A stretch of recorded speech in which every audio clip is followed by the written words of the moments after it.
Let's start. Everybody is welcome po sa trabaho po ng Light of Truth Ministry Incorporated.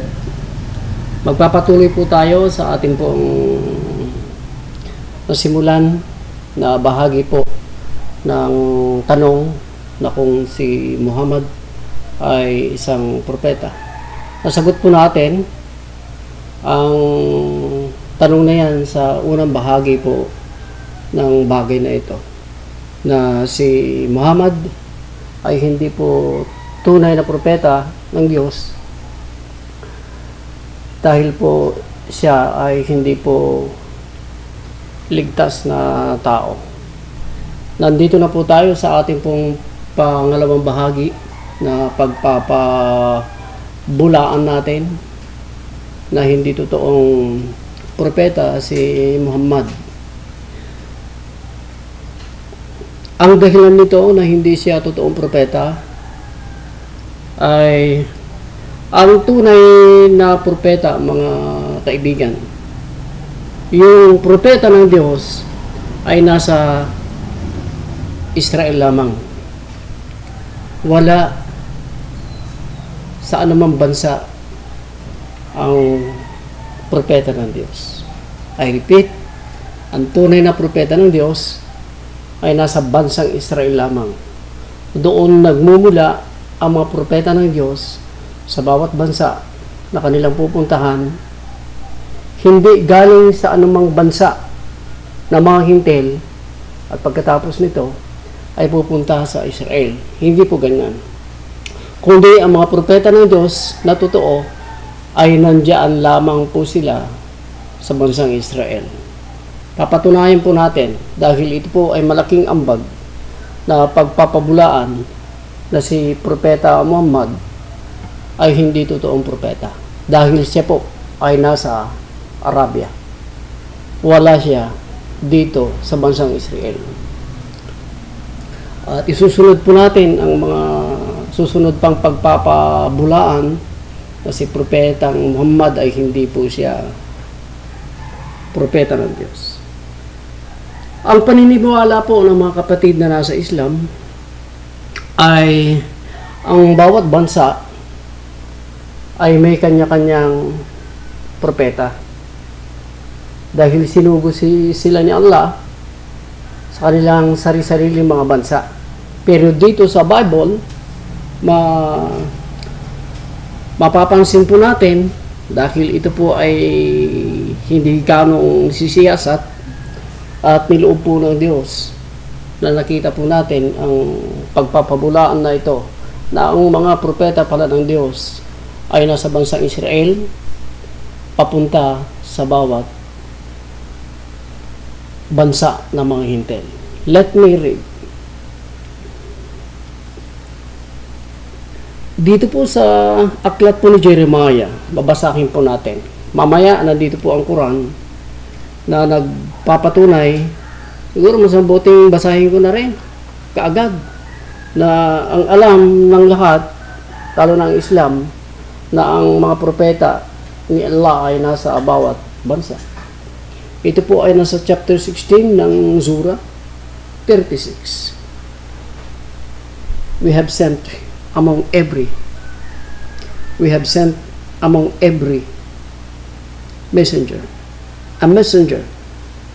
Ito po ay yung prophets nila na proclaiming worship Allah. Ang kanilang message, worship Allah. Muhammad. Yan na po yung message ng mga prophets na ipinapadala ni Allah. Papatunayan natin ang tunay na propeta ng Diyos ay nasa bansang Israel lamang. At dito sila nagsisimula papunta doon sa bawat bansa. Nangangahulugan na walang propeta ng Diyos sa bansang nakapalibot sa kanila, bansang mga hintel. Let us read the book of Jeremiah, chapter 1, verse 5 and 6. Ito po, mga kaibigan, verse 5. The God said to Jeremiah, before I formed thee in the belly, kilala na kita. And before thou comest forth out of the womb, ay pinabalal na kita. At inordain na kita na isang propeta. And I ordain thee a prophet unto nations. Kung mapansin po ninyo, yung binitawang salita ng Diyos na ang nasasakupan ng trabaho ni Jeremiah ay sa lahat ng bansa ito. Hindi ito sa bansang Israel, no? Ang sinasabi, kundi sa lahat ng bansa. Bakit, Pastor? Sapagkat sa palibot ng Israel ay walang tunay na propeta. Umiikot si Jeremiah para dalhin ang mensahe ng Diyos sa mga bansang ito. Dahil walang propeta ng Diyos sa bansa ng mga Gentiles. And ito pa, babasahin po natin. Verse 6. Tinanggihan ni Jeremiah ito, sapagkat sinasabi niyang bata pa lamang. Pero nangusap ulit ang Diyos sa kanya, but the Lord said unto me, huwag mong sabihin ikaw ay bata. For thou shalt go to all that I send thee. Kailangang sumunod ka kung saan ko ibig dalhin kita. Ganyan po ang pagkapropeta ni Jeremiah. Now, titignan natin sa 46.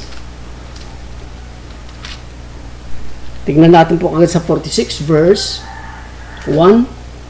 Susubaybayan natin ang propetang ito na nagpapatunay na siya ay propeta ng Diyos na sa Israel na bibiyahe sa bawat bansa para iproklama ang salita ng Diyos sa bawat bansa ng mga hintil. Nagpapatunay walang lalabas na propeta sa mga bansang ito. Let me read verse 1, 46. The word of the Lord which came to Jeremiah the prophet against the Gentiles. Gentiles nation ito sa palibot nito. May message ng Diyos kay Jeremiah na kailangan dalhin niya ito sa lahat ng bansa. Bakit, Pastor? Walang propeta ng Diyos sa mga bansang ito. Na kiniklaim natin na may propeta na nagsimula. Ito yung claim ng Islam. Ang unang prophets nila ay si yung sister Ismael. Dito sinasabi ng Biblia ang malinaw, walang propeta doon. Verse 2. Ito na ang isa sa bansa ng mga hintil. Against Egypt. Against Egypt ito. Dito dito sa parteng ito, nasan ba yung Israel? Ito yung Israel. At dadalhin ni Jeremiah ang kanyang message dito sa Egypt. Bakit dadalhin niya, Pastor? Walang propeta ng Diyos dito. Dahil kung meron, hindi napupunta si Jeremiah. Hindi magme-message ng Diyos kay Jeremiah. Naintindihan natin? Malinaw. Walang propeta ng Diyos sa Egypt. Verse 13. The word of the Lord speak to Jeremiah the prophet. How Nabucodonosor, king of Babylon, should come and smite the land of Egypt. Verse 14. Declare ye in Egypt, publish it Jeremiah. I-declare dito ni Jeremiah yung message niya. Walang prophet dito, brethren, remember. Dahil ang propeta ng Diyos nandito lamang sa Israel. At tiyak ko, wala din sa Arabia. Mamaya ipapakita natin. Isang magandang patutuo na sinasabi kong si Muhammad ay hindi propeta dahil ang mga propeta ng Diyos ay nasa bansang Israel lamang. Let me read in the book of I think sa second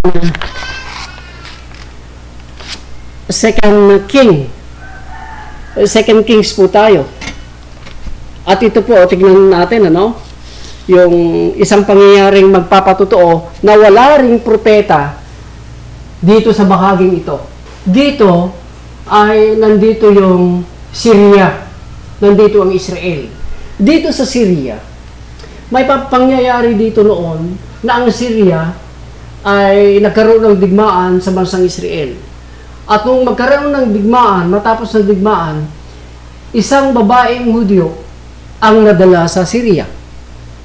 At ang general ng Syria na si Naaman, if I'm not mistaken, the name of this general is Naaman. Naaman had a leprosy. At yun ang kanya, kahit kilala siya at kahit magiting siya, meron siyang karamdaman. At walang sino mang taong nakapagpapagaling sa kanya kahit umikot siya sa buong daigdig. At ang pag-asa lamang niya ay ang Diyos ang kanyang pag-asa lamang. Ngayon, ang sabi ng babae na nadala dito, dahil yung Hudya na babae ay alila ng asawa ni Naaman. Nandito yung Hudyo na babae sa Syria. At sabi ng babae, i-try mo kaya, sabi niya sa kanyang among na babae, na ang iyong asawa ay pumunta sa Israel, doon sa Samaria. Dahil may propeta doon. Maganda. Titignan natin, pabubulaanan natin, Muhammad is not a true prophet. Sapagkat ang propeta ng Diyos ay nandito lamang sa Israel. Chapter 5, verse, tignan natin, ano po? Verse 3, ganito ang sinasabi ng babae. And she said unto her mistress, would God my Lord were the prophet that is in Samaria? Para gumaling ang kanyang ketong. Ano kaya kung pupunta siya sa Israel, doon sa probinsya ng Samaria, may propeta ng Diyos doon? Meaning to say, nangangahulugan, walang prophet sa Syria. Right? At walang prophet sa Arabia. Right? Walang prophet sa Egypt. Ngayon, hindi sinabi ng babae, may prophet dito sa Arabia, may prophet dito sa Egypt, o sa Amman. Kundi may prophet doon sa Israel. Correct? Dahil ang propeta ng Diyos talaga nasa Israel. Lumalabas lamang sila pagka nagbibigay sila ng message sa mga bansa ng mga hintil kung saan may message ang Diyos sa kanila. Ito na yung kwento. O di, nagpadala ito ng message. Ngayon, pumunta yung general na ito ng Syrian army doon sa hari ng Israel.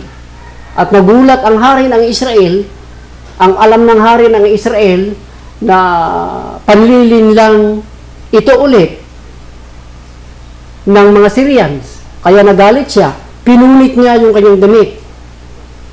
Dahil panlilin lang daw ito. Ngunit sinabi ni, nagpadala itong sino yung propetang ito? Si Elisha. Si Elisha po ang prophet na ito. At ang sabi nga ni Elisha sa hari, hayaan mo lang siya. Dalhin mo siya sa akin. Sabi niya doon sa hari. And verse 8, and it was so, when Elisha, the man of God, had heard that the king of Israel rent his clothes, that he sent to the king, saying, wherefore hast thou rent thy clothes? Bakit mo pinunit ang damit mo? Let him come now to me, and he shall know that there is a prophet in Israel. Remember this. This is the word of the prophet Elisha. Bakit mo pinunit yung damit mo? Sabihin mo sa kanya, pumunta rito para malaman niya na may propeta dito sa Israel. Dito sa Samaria. Ano ibig mong sabihin, pastor? Si Muhammad ay hindi propeta. Dahil unang-una sa lahat, ang propeta ng Diyos ay nasa Israel lamang. Wala sa Syria. At wala dito sa Egypt. Wala ring propeta sa Arabia. Na-claim ng mga kapatid na Islam na maraming propeta dito sa Arabia. Bakit? Bakit ganun ang salita ni Elisha? Dahil totoo lamang po ito. Sila lamang ang mayroong totoong propeta ng Diyos sa Israel. Kung mayroong mga propeta sa Arabia, sa Egypt, at sa mga bansa ito ay mga mapanlinlang na mga propeta. hindi sila totoong propeta. Kaya, nag-meet sila. Kaya ang deklarasyon ngayon nung sinaaman, nung gumaling siya, totoo pala. Walang ibang Diyos sa buong daigdig, kundi ang Diyos sa Israel. Yan ang deklarasyon ng general na ito. Babasahin ko po rito, Verse 15, And he returned to the man of God, kay Elisha, bumalik, sinaaman. At ang kanyang deklarasyon ay ganito, I know that there is no God in all the earth. Ito, ang buong daigdig. Ito na. Alam ko na walang ibang Diyos dito sa daigdig, in all the earth, but in Israel. Pakinggan nyo. Dito sa bahaging ito, na pag-anunsyo ng general, wala raw Diyos dito. Wala raw Diyos dyan. At wala rin daw Diyos doon sa Syria. Wala dito. Nandito yung Diyos. Clear? And then next,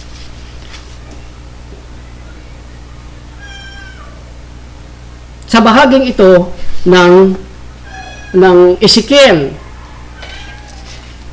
tignan natin sa chapter 2 ng Ezekiel, verse 2. Chapter 2, babasahin ko po. Verse 3, And he said unto me, Ezekiel saith, Son of man, sabi ng Diyos sa kanya, I send thee a children of Israel to a rebellious nation that hath rebelled against me, they and their fathers. Ikaw, Ezekiel, pupunta ka sa Israel. Alam niyo kung saan nakapunta yung Israel? Nasa pagkabihag, nasa Babylon sila. Pero, bakit Ezekiel ay papupuntahin pa roon bilang magsasalita sa kanya? Wala bang propeta doon? Verse 5. And they, whether they will hear, or whether they will forbear, yet shall know that there have been a prophet among them. Para malaman nila na may propeta na pupunta sa kanilang kalagitnaan.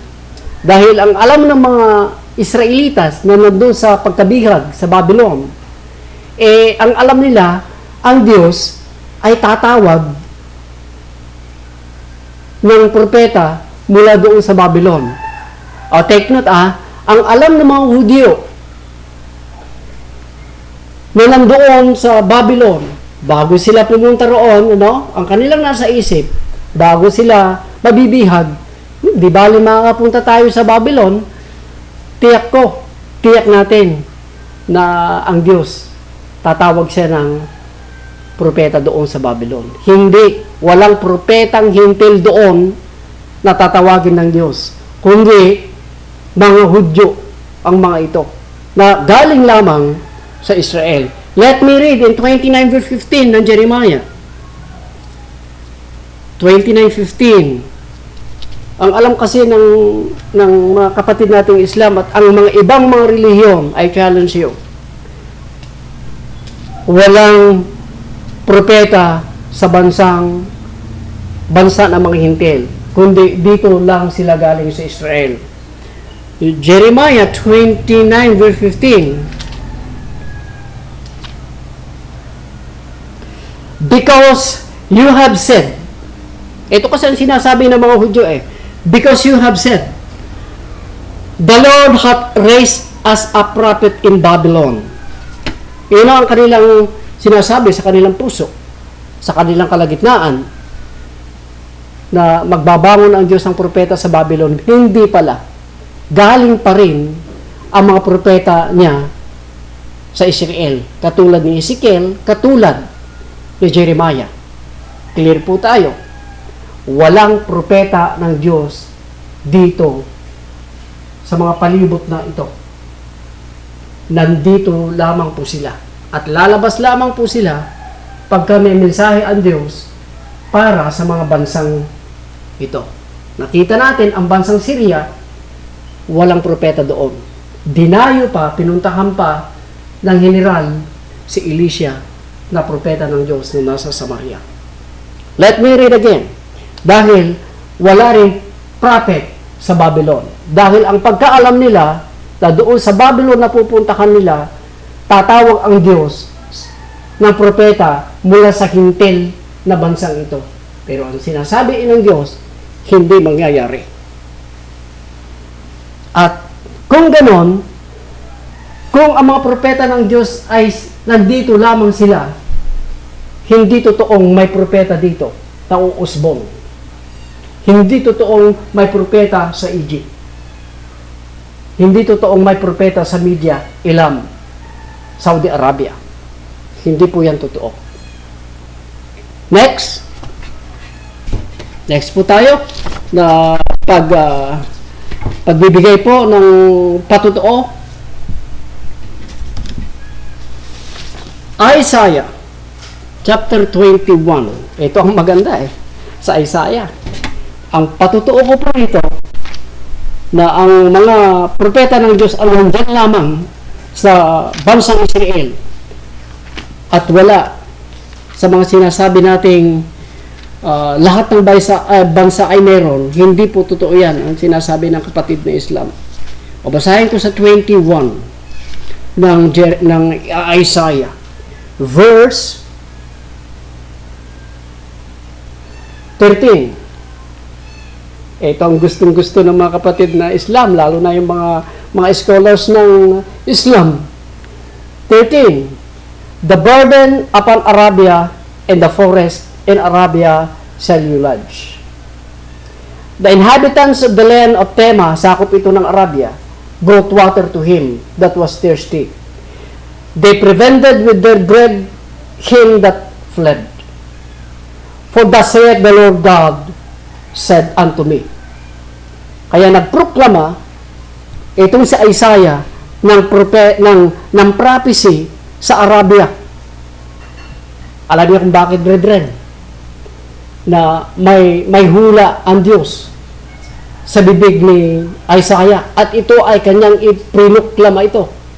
Dahil dito po sa Arabia, dito sa Saudi Arabia, walang prophet dito. Dahil kung meron sanang prophet dito, hindi na aalis si Isaiah papunta rito. Napakasimple.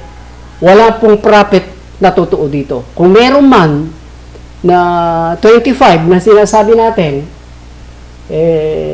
malaking pagkakamali po yan. Arabia na yan, wala na. Walang prophet po dyan. Ngayon sa Jonah chapter 1 verse 1. Ito rin ang gustong-gusto ko kay Jonah, no? Basahin po natin kay Jonah. Kilala natin si Jonah, napaka well-known na propeta. Chapter 1 verse 1. Now the word of the Lord came unto Jonah, the son of Amittai, saying, Arise, Jonah, bumangon ka. Punta ka sa Nineveh, the great city, and cry against it. For the wickedness is come up before me. Si Jonah, na nandito sa Israel, biyahe siya sa Assyria. Ito kung nakikita po nyo ito, Assyria ito. Napakalayo ang Assyria. Ito po siya. Bakit bibiyahe siya? Papunta rito. Walang prophet dito, brethren. Wala. Doon sa pagkaalam ng mga maraming relihiyon, may prophet sa lahat ng bansa. Especially Islam, the brethren. Pero sa totoo, wala po. Nasa bansang Israel lamang po sila. Katulad na lamang po yung kababasa natin sa Isaiah kung bakit si Isaiah nag-proclaim ng ganun, na magkaroon ng digmaan sa Arabia dahil walang propeta dito sa Arabia. Okay naman na siguro yung mga patutuo natin, ano? Okay na?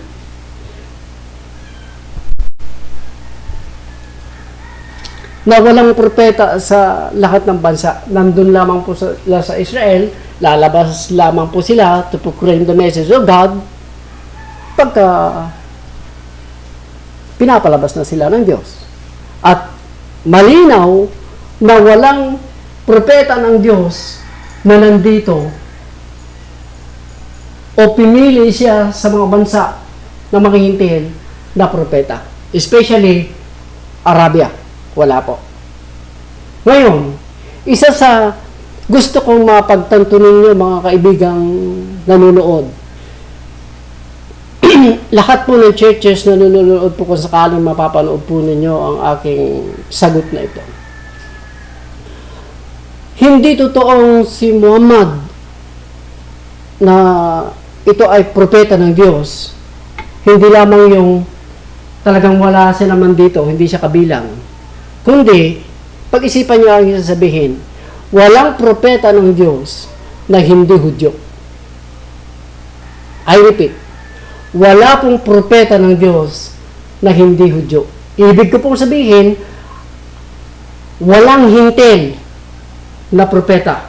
Mapa Chinese ka man, mapa Filipino ka man, mapa Korean ka man, o anumang uring tao meron ka, walang propeta ng Diyos kung hindi Hudyo lang. Ganun ba yung pastor?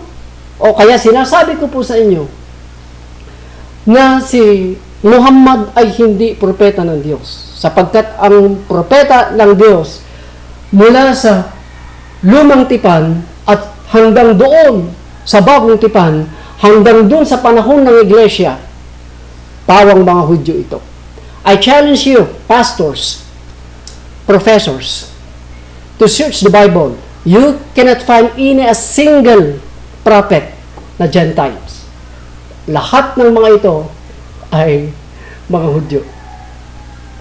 So I will give the proven facts na si Muhammad ay hindi propeta ng Diyos sapagkat siya ay hintil. I will read to you of this. Ganito ang sinasabi ni Amos. Ang galing ni Amos gustong-gusto ko yung pahayag na sa aklat ni Propeta Amos ng chapter 2. Nanumbat ang Diyos, brethren. Nanumbat ang Diyos sa kabila ng napakaraming mabubuting bagay na ginawa ng Diyos sa kanila. Magmula nang ilabas sila sa Egypt. Pero hindi pa rin sila nakokontento sa ginagawa ng Diyos. Ang mga kababalaghang bagay na ginawa ng Diyos, ang dali-dali nilang nakakalimutan. Ito na tuloy yung sinasabi ng Diyos sa kanila. Sinumbatan sila ng Diyos ng napakabigat na salita na kailanman ay hindi matanggap ng iba. Ibang mga relihiyon, ibang mga professors, pero natatanggap ko po ito. Ito po ang kanyang sinasabi ng Diyos kay Propeta Amos, chapter 2, verse 10. Also, I brought you up from the land of Egypt. Inilabas kayo roon. At iniyatan ko kayo 40 years doon sa wilderness. At binigyan ko pa kayo ng mga lupa sa mga Amorite. Verse 11, liban diyan sa ginawa kong bagay, ako ang naglabas sa inyo. Hindi kayo ang naglabas sa inyong mga sarili. Ako ang naglabas. Nung mailabas ko kayo, iningatan ko kayo doon sa desert. Hindi kayo ang nag-ingat sa inyong sarili. At liban diyan, and I rise up on your sons for prophets. Anong pakiulit niya, pastor? And I rise up of your sons for prophets and of your young men for Nazarites. Pakiclear nga, pastor. Lahat ng prophets ay pawang Hudyo. Ayun eh. Lahat ng prophets ng Diyos galing sa Israel, sa Israelites. Clear po yan. Huwag nating ipagmalaki, anumang churches po tayo, ay sinasabi ko, I challenge you, Old Testament and New Testament, lahat Hudyo. Wala kang mababasang hintil. At ang sinasabi nga ng Diyos sa kanila, ang mga propeta galing sa inyo. Hindi nyo ba nabibigyan ito ng halaga? Ibig sabihin, kayo mga Hudyo, ang mga propeta ay Hudyo. Kaya nga po, malakas ang aking loob na sabihin sa kanino man, hindi lamang sa mga kaibigang Islam, na si Propeta Muhammad ay hindi po propeta ng Diyos sapagkat siya ay hintil. Ako man ay hindi prophet.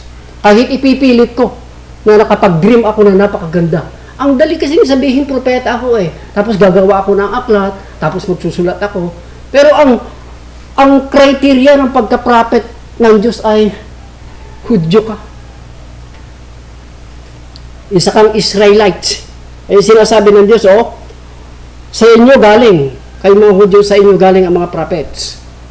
Sa mga Hudyo.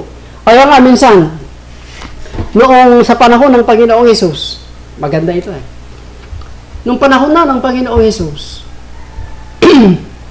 halos nagkasabay sila na nagministeryo sa lupa, si John at saka si Jesus. At hindi pa nila kilala si Jesus na propeta. At hinihintay nila ang propeta na ito. Ngayon, at ang pagkatanto ng mga tao at ang mga relihiyon na yan noon, na ang akala nila, they are supposing that the John the Baptist is the prophet that they are waiting. That's why they came to John and asked him if he is that prophet. Let me read. Saan ba yun? Sa John chapter 1 ba? I-try ko nga. Chapter 1. Okay. Verse, yes, and 19. Ito ang record ni John. Yung pangyayaring ito. And this is the record of John. When the Jews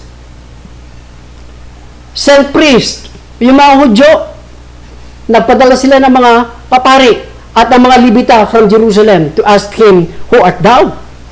And he confessed and denied, but confessed, I am not the Christ. Tingnan nyo, ang liwanag, Alam na alam ni John kung anong dahilan kung bakit sila pumunta. Kaya nung tanungin ng mga Hudyo si John, ang sagot niya kaagad, sino ka? Agad-agad, ang kanyang sagot ay, hindi ako si Kristo. Ano ibig mo sabihin, Pastor? Ang hinahanap nila ay si Kristo. Right? Si Jesus ang hinahanap. Hindi pa kilala noon si Jesus. Ang akala nila, they are supposing that Jesus Christ is the John the Baptist. But he denied himself. And he said, I am not the Christ. And then, let us read another verses. And they said unto him, who art thou? Kung hindi ka si Kristo, sino kang rod? Para yung mga nagsubo sa amin, meron kaming sasabihin sa kanila. Sino ka ba talaga? And 23, he said, I am the voice of the crying. 24, and the which were sent were of the Pharisees. And they asked him and said unto him, bakit ka nagbabautismo kung hindi ka naman pala yung si Kristo? If you are not that Christ, o si Elias, neither that prophet. Ang sinasabi ng ilan, si Muhammad po ito. Pero hindi. Tingnan niyo mabuti. Bakit naghahanap sila kay John? Bakit dito sila naghahanap doon sa kanilang hinihintay na prophet? Si Kristo At ang sinasabi ng Islam, ang katuparan niyaan ay si Muhammad. Pero hindi. Kung si Muhammad ang katuparan niyaan, dito sila maghahanap sa Arabia. Kung hindi Hudyo ang kanilang hinahanap. At dahil ang hinahanap nila ay Hudyong propeta, syempre, sa Israel nila kahanapin ang Hudyong propetang ito. At kung hindi Hudyo ang propetang itong na kanilang hinahanap, syempre, sa Arabia sila. At dito nila tatanungin nasaan ang propetang hintil. Nagpapatunay lamang, brethren, na ang dumarating na propeta ito ay Hudyo. Dahil Hudyo si John the Baptist, Hudyo ang pumunta kay John the Baptist at ang hinahanap ay ang propetang ito. Hindi sila naghanap dito sa mga hintil na ito. At sa Egypt, at sa Assyria, o sa Amman, dito sa bahaging ito ng daigdig. Dahil Hudyo si Jesus. Okay? So when Pagkatapos na niyan, nang nag-appear na siya at nagtuturo na si Jesus sa gumagawa ng mga mirakulong bagay, ay may doubt na sila. Dahil ang naririnig nila noon, si Jesus ay prophet, na siya yung kanilang hinihintay. Pero ang maraming mga Hudyo ang hindi naniniwala dahil sabi nga ng mga Pharisees, sabi nga ng ilan, hindi pwedeng ang Kristo na ating hinihintay ay galing sa Galilee. Bakit? Bakit may problema ba doon sa Galilee? Ang mga tao doon sa Galilee ay hindi purong mga Hudyo. Kaya hindi pwedeng si Jesus ang propeta na kanilang hinihintay dahil mistiso na siya. Meron na siyang lahong hintil o lahing hintil. Pero sa katotohanan ay purong-purong Hudyo po siya. Dahil wala talagang hintil na prophet. Babasahin ko po sa inyo. Sa John chapter 7, walang Hudyong o walang hintil na propeta. Kaya ganito ang sinasabi ng mga Pharisees. 52. They answered to Nicodemus. They answered and said unto him, Art thou also a Galilee? Saliksikin mo nga at tignan mo nga kung mayroong diyan sa Galilee ay manggagaling ng propeta. Wala ni isa man na manggagaling na propeta diyan sa Galilee. You know why, brethren? Sapagkat hindi na purong-purong Hudyo ang mga nasa Galilee at ng mga nasa Samaria. Hindi pwedeng maging prophet ang hintil. Pawang ang propeta ng Diyos ay mga Hudyo. Sarap-sarap nga eh. Napakasarap.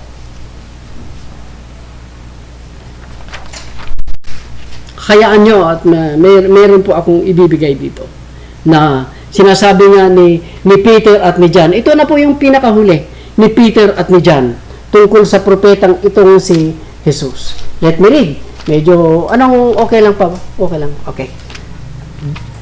Ito po ang pinakahuli. Pagkatapos makagawa ng mirakulo itong si John at saka si Peter, yung pilay na medyo matanda na ay tumayo. At sinasabi ni Peter at ni John, si Jesus ang dahilan. Matagal nang namatay ang Panginoong Jesus. Pinagaling ito ng Panginoong Jesus. Ang sinasabi ng dalawang apostol, ganito ang laman ng kanilang mensahe. At gusto kong makita ninyo ang laman nito kung saan naka-address ang mensahe ni Peter at ni John. Saan ba tayo? Verse 12. Men of Israel. Ito, yung mga taong nasa Israel, naka-address yung message ng dalawang apostol. You men of Israel, hear these words. Jesus of Nazareth, a man approved of God among you. Ito, si Jesus ang laman ng message. Gumawa ng kababalaghan sa inyong harapan. Namatay siya, God did by Him the midst of you yourselves. 23. Him being delivered by the determined counsel and foreknowledge of God, you have taken and wicked hands have crucified and slain. Namatay. Pinatay ninyo. Ganun pa man, verse 24, whom God has raised up, binuhay siya muli, having lost the pain of death, because it was not possible that he should be holden of it. Ganito ulit. And 29, men and brethren, let me freely speak unto you. Hayaan nyo lang magsalita ako. Ang sinasabi ni Pedro. Verse 30, therefore, being a prophet, and knowing that God sworn with oath to him, that of the fruit of his loins, according to the flesh, that would raise up Christ to sit on his throne. 31, he seeing this before he speak of the resurrection of Christ. Sinasabi niya ito tungkol sa pagkabuhay na maguli ni Jesus. 32, this Jesus hath got raised up, whereof we are all are witness. Kami ang nagpapatutuo nito sapagkat kami ang nakakita. Ngayon po, ganito na ang kanyang sinasabi. Sa verse 20, chapter 3 verse 24. Pagkatapos na may pahayag niya si Jesus sa mga tao, 22, for Moses truly said unto the fathers, a prophet shall be the Lord your God raise up unto you of your brethren. Yan ang sinasabi ni Moises, na sinasabi naman ng Diyos, like unto me. Katulad, yung propetang darating katulad ko. Unto your brethren. Pagkatapos nito, sa 24, yeah! And all the prophets from Samuel ay nanghula patungkol kay Jesus. Ang lahat ng bagay na ito na nangyayari ngayon, ang sabi ni Pedro. 25, you are the children of the prophets. Dito ako focus. Ang kinakausap ni Pedro at ni John ay ang mga Hudyo. At ang sinasabi niya sa mga Hudyo, kayo mga Hudyo, kayo mga Israelites, anak kayo ng mga propeta. Anong ibig sabihin nun? Kayo ay Israelites, ang inyong mga magulang na propeta ay Israelites. That's why he said, you are the children of the prophets. Naiintindihan mo yun? Hudyo ang mga propeta. Walang Gentiles. That's why, strongly proclaim John and Peter, you are the children of the prophet. The prophets are Jews or Israelites, so you are Israelites too. Brethren, dito po natin tatapusin na pagpapatunay ko na si Muhammad ay hindi po siya tunay na prophets dahil hindi siya Hudyo. Totoo po yan. Ang mga prophets ng Diyos from Old in the New Testament ay lahat ay Hudyo. Kaya ang pinakahuling prove natin, sinasabi ni Peter and John, anak kayo ng mga prophets. Hudyo ang mga kinakausap, tiyak walang pag-anilangan. Ang mga prophets doon ay pawang mga Hudyo. So, clear na po tayo. There is nothing wrong here. There is no remaining doubt here na si Muhammad ay hindi propeta ng Diyos sapagkat hindi siya Hudyo, kundi siya ay isang hintil in nature. So, I will challenge everybody, every church, to think and to search the scriptures. May the Lord bless you.